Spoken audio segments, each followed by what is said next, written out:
Well, looks like a Dodge, then a Ford, T-Money, doing some work. Yeah! Better than the desk job, eh? Always. Always? It was leg day though. So. Leg day? Skip leg day? No, I didn't skip it. That's why it hurt. Oh. Well, back to the Dodge. 98, 99. Heater core.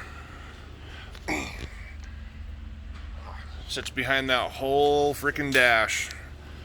10 hours later, it's on the ground. A little bit of fixed. Kind of see where the yellow marks here, where they've been leaking, right up top. It's probably an original cooler, I'd imagine, but not quite sure. Definitely a lot of stuff that disconnects, take out.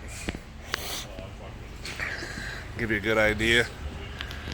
I mean, heater core sits in this box. Got to pull it straight out. You got to drain the coolant, drain the AC.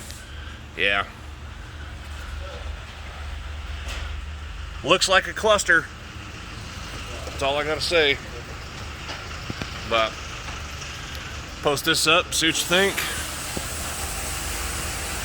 Got the AC lines that come out here. Got your coolant lines stuffed under there a little bit, kind of hard to see, but 24 valve. Come over here, look at this stuff. Steering wheel, good place for it.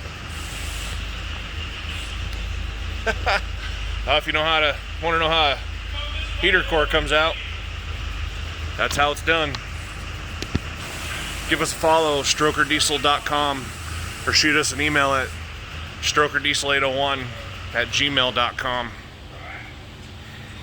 Thanks for watching.